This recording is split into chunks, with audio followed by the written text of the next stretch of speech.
have a huge impact on our transformation. I mean, huge impact on our transformation.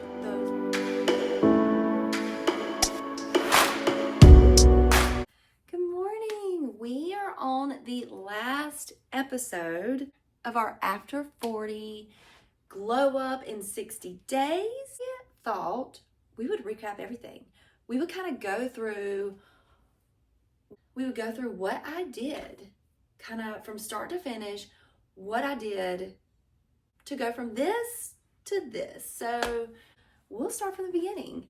So the first thing I did, I made sure I was following the formula for sustained real weight loss. And remember, the formula for that is high protein, high volume, high fiber, low calories. But I have a cheat code, the plate method. The plate method is the cheat code to make sure you are always following that formula. And I love the plate method because it can go with you everywhere. You can use it at home, you can use it on vacation, you can use it at parties, you can use it at Thanksgiving, you can use it at restaurants. So that is why I love the plate method. And remember, the plate method is, actually I have it. This is my little sloppy, real quick. I drew this that last time we talked about plate method. Half your plate is the non-starchy veggies. And then I always say a heavy fourth. You see how this one kind of comes over a little bit? A heavy fourth of your plate, lean protein. And then a light fourth of your plate, a complex carb. Now, you can also do this kind of plate method where the bulk of your plate is the non-starchy veggies. And then you top a fourth of your plate with your lean protein and top a fourth of your plate with your complex carb. Complex carbs that I tend to gravitate towards are quinoa, rice. I even use white rice. White rice is technically not a complex carb, but I use white rice. I use brown rice, white rice, wild rice, black rice. I use all kinds of rice. I also try to let the rice sit for a little bit, kind of have it like day-old rice, because when you have a little bit older white rice, it has more resistant starch. So I use rice, I use lots of potatoes, sweet potatoes, all kinds of potatoes, sweet potatoes, white potatoes, russet potatoes, red potatoes. I love potatoes as my complex carb. So quinoa, rice, potatoes, oats. What else do I use as my complex carbs? Just the ones that I kind of go to. Beans. I like to use beans and corn, and the starchy squashes like butternut squash. Those are kind of my go-to complex carbs. I tend to not eat much bread. I mean, if I'm at a restaurant and they bring bread, I'm going to eat me some bread. But just generally at home or just when I'm ordering things, I tend to not do as much bread. And I don't really do much pasta because I usually just use that cognac pasta or palmini pasta instead. So I rarely use pasta. So those are the ones I listed are the ones that I tend to use mostly. Another thing about the plate method and how you can take it with you everywhere. Sometimes you might go somewhere and there's not even a complex carb option. And so when that happens, I just use a regular carb in that fourth of my plate. Or sometimes I just kind of alter my plate method. Like if I'm at Thanksgiving and I still kind of want to do the plate method, but I want to eat my favorite foods. All I have to think is still fill half my plate with veggies and then put my favorite thing. Ooh, I gotta sneeze. Then I think still fill half my plate with veggies. Maybe they're veggies that people made that have a little bit more oil in them. When I go to restaurants, maybe the veggies have a little bit more oil than when I make it at home. They might be a little bit different, but you can still follow the plate method, which can make a huge difference. So I still have my plate veggies. If I really love the pumpkin delight dessert, that's a carb. And hey, a little bit of pumpkin's a complex carb. So there's a lot of sugar and icing, and it's like a blondie on it with it too. So that's a simple carb, but that's gonna go on my fourth my plate. And then maybe there's some high fat meatloaf covered in bacon or something. And I love that. That can be a fourth my plate too. So you can still follow the plate method even when you go out. Maybe the food choices are not going to be the same as when you're making it at home. Sometimes I go out and I can make really good choices. Sometimes when I go out, there's just not the same options, but you still can kind of follow a little bit less nutritious plate method, if that makes sense. Number one, I use the plate method to follow the formula for weight loss. Number two is I eliminate or significantly reduce those invisible calories. Those are things found in oil. So now when I cook veggies, I use a spray. I use a spray when I cook veggies, or I air fry my veggies. But I don't eat many fried foods because that's just adding lots of oil. The non-meal bites, those are huge invisible calories. Invisible calories, they don't add volume, but they're adding huge amounts of calories. So if you think about these non-meal bites, you're not really feeling like you're eating stuff. You're not adding food to your plate. You're just grabbing a piece of cheese here. You're just grabbing a handful of chips here. Those non-meal bites, they feel invisible. So I eliminated a lot of those non-meal bites. The grabbing my kids' food, the grabbing something at a party, grabbing some samples at Sam's Club, all the things. I just eliminated those because those were adding up. Those are a lot of invisible calories. Other invisible calories are refilling with toppings. That's something that we don't think about. Like, say you're making a baked potato and you started eating it and you loaded up, it was delicious, and then you get down to the end and you've eaten all the toppings off of the potatoes and you still have a lot of potato left, so you add more toppings. And then at the end of the day, you're like, I only ate one potato for lunch. You could have eaten the equivalent of 2 potatoes because the potato's not high in calories. The toppings are. So you may have eaten 2 big old servings of toppings or more. I mean, there's been times where, I'm using dip and I keep reloading the chips, or I need more. There's just so many times that you refill your plate. I no longer refill with toppings. Like, I don't say, oh, this salad needs more of this. I've kind of run out of this. We talked about oil, we talked about fried food, extra cheese. I try to use light cheese. I try to use less cheese. If the recipe really needs cheese, like pizza or something, I'll put cheese on it.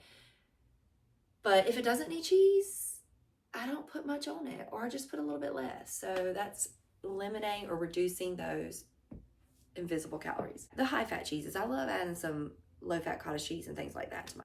Another huge invisible calorie is the condiments, the dressings, and the sauces. The way I went about it for me is I decided I'm only eating one restaurant-sized container of dressing, dip, or sauce. So even at my house, I think what's one, because I used to eat a lot. I used to eat just 3 or 4 containers and just douse my salads and my chicken tenders and things like that in dressings, dips, and sauces.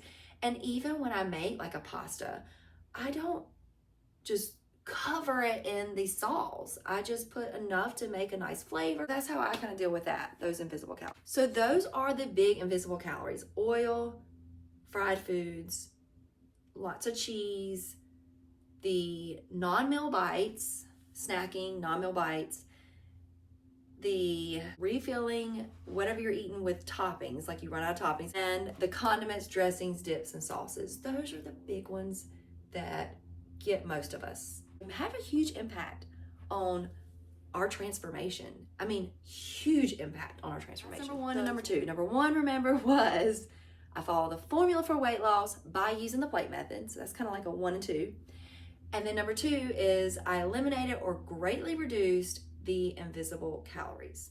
Number 3 kind of helps me follow the first 2, and that is determining my non-negotiables, however you want to call it, your non-negotiables, your hard lines, your red lines. And that's where you figure out what you're going to do. Like, this is my plan, this is what I do. And here's the cool thing about non-negotiables. They actually relieve stress. They make your life more simple because you're not constantly going, should I do it or shouldn't I do it? What do I do? You know, the decision has been made. Once you come up with your non-negotiables, and you can make them smaller and smaller and smaller until they're doable for you. But once you come up with them, you don't have to be confused. You don't have to every day figure out whether you're going to make this decision or not make this decision, because the decision has been made. You already know what you're doing. A lot of times that stress that we have when we're trying to form new habits and trying to glow up is what we're doing, comes from that internal debate that you've got going on in your head when you're trying to decide whether you should or shouldn't eat something. So with non-negotiables, I don't overthink it. It's already decided, Does that make sense? And it just really removes a lot of that mental noise that we have going on in our head. And if you're a busy mom like me, just always going, you have so much mental noise. It's so hard to describe, right? It's so hard to describe to people. But most of us know it. We understand it. So hopefully you know exactly what I'm talking about. That mental noise that we've got going on constantly. And you need to sign this waiver for your child. You need to get this one over to the doctor. You need to go get this one's haircut. Oh, this one ran out of this stuff. So you've got this mental noise going on constantly, and you don't need one more. So come up with non-negotiables for the way you're going to eat, and then you stop that noise. At least that one stops. So my non-negotiables, my big ones were what I'm talking about. Always use the plate method. Always try to make sure there's vegetables on my plate. Half my plate veggies or the bulk. Eliminating or reducing those invisible calories. Particularly one of my non-negotiables is I no longer eat those non-meal bites unless they are fruits or vegetables. So those are my non-negotiables that kind of help me meet those first things we talked about. Liquid calories, that can be another invisible calorie. So I just stick to things that don't have calories in them when I'm drinking stuff because I like to eat. So I'd rather use those calories to eat. And I'm telling you, you start going through those calories and using them up really quickly. So might as well save them for eating. Then as far as exercise, I really added exercise later in the process. So I started losing lots of weight before I added any exercise in. But now this is the exercise I do, and it does seem to help with toning and things like that. I do strength training with a little bit of weight, sometimes it's body weight, 2 times a week. And I have a set routine that I do. I would like to do a YouTube that kind of shows my exact routine just so you have it. If you want it, let me know if you want that.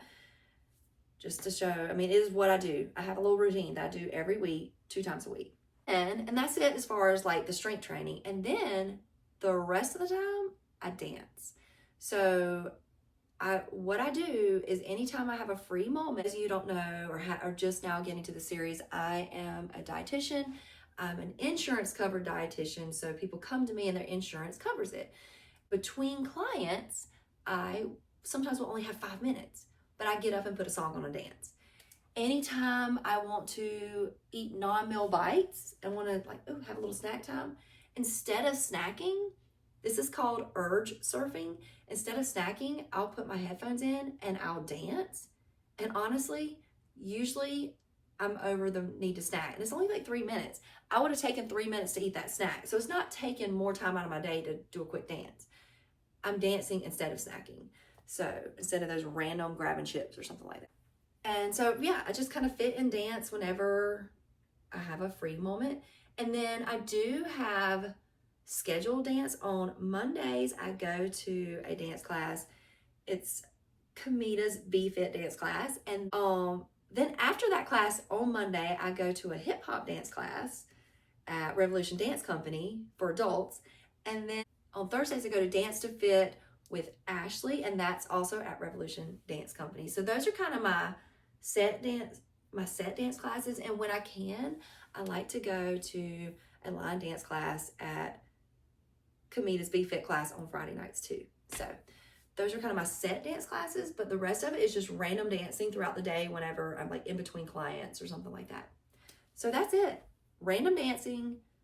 2 days a week, I do my strength training and then those dance classes that I go to. That's my, okay. And then finally, as far as what do I actually eat? I do have a system now, or kind of sets of meals that I pretty much eat. And it's huge. It's not, it's practically endless, but I do kind of have a routine. So here's what I do. So there's a few approaches that I take to meal planning or figuring out what I'm going to eat for the week. One is I do have a set rotation that I just kind of keep going through. So I have about 3 breakfasts that I tend to eat. They can vary, like they can turn into like say you're doing an egg scramble or something. That can be a lot of different foods. One egg scramble can be very different than another egg scramble, if that makes sense. So I have 3 kind of breakfasts that I eat on rotation. And then I have for lunch, I either eat soup, salad, or leftovers. That's kind of what my lunch is. And then dinner, I have a set of rotation meals that we tend to just kind of go through.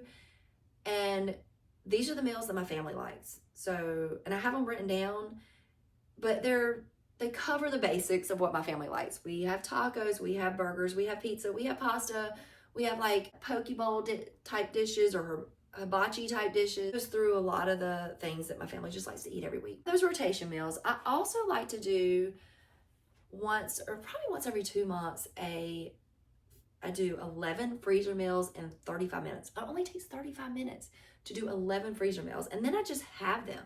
So during the week, I may pick 3 meals on rotation to make for dinner, but also grab a freezer meal one night when I don't feel like making anything and stick it in the slow cooker. So they're always there. So that's kind of one of the things I do. And I also have a list of no-cook meals, and these are meals that I keep these ingredients on hand. So if there's nights where we just didn't even have time to cook, we never got to our rotation meals, we didn't have time to cook, you can actually put this stuff together using the microwave or just throw it together like a salad or something. But I have those ingredients and I have a list of those foods. And I always talk about those with my clients. We go through those. So you just have that on hand. Hey, and that works for some people who don't even like to cook because it covers the formula for weight loss. It covers the plate method. You're getting the nutrients you need without cooking. So I have that list, and those foods just kind of get pulled out whenever I'm in a. And then whenever I have a free Sunday, I love to do ingredient prep. And I have a set list of ingredients that I prep.